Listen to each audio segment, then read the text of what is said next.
Hello everybody, and welcome to the Literacy Teachers YouTube channel, where we're all about helping you to inspire, motivate, and change how your students read and write for academic success. I'm Lee Hall, and today we're going to be talking about why reading instruction is important for adolescents. So we often make this assumption that kids are supposed to learn to read in elementary school, and obviously they're getting reading instruction in elementary school and they're building up some of these basic skills and strategies that they need to be successful later on, right?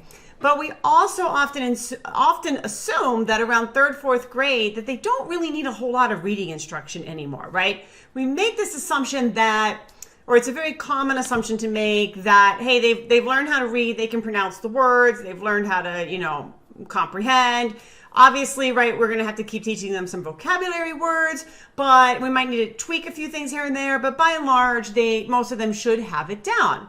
But, and I'm going to guess that if you're an educator, you already know this next part, roughly 66% of middle and high schoolers can do little more than extract basic information from text. Now that comes from the National Assessment of Education Progress, otherwise known as the NAPE.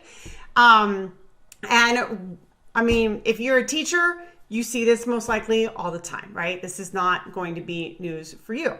So there can be really many factors that contribute to this. But one is that there needs to be this continued support in reading.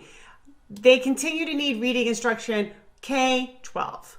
Why is that? Okay, because like I just said, they will have some basic skills and strategies down by third, fourth, fifth grade by the time they enter middle school. So why do they need continued reading instruction beyond that? Well, texts get more complicated and they also get more discipline specific. Think about something that a third grader might read in science or history, and then look at what like a 10th, 11th, 12th grader would read, right? Like there's a huge difference, obviously, in terms of density, in terms of the way the text is structured, in terms of the way they're expected to analyze the information, in terms of having to look across multiple sources potentially, right? There's a lot of things going on here. And there are specialized ways and approaches for how you engage with these texts depending on what discipline you're in. So the way that you think about and engage with reading a science text, and I don't necessarily mean a textbook, but I mean it could be, is not the same as reading a history text. And so I'll just give you a quick basic example. First of all, you have to know with science, right, what counts as evidence in making a claim about knowledge and how scientists develop those claims, right, how they develop that evidence. That's different than how a historian, right, develops claims, right, and what counts as evidence for a historian to support their claim.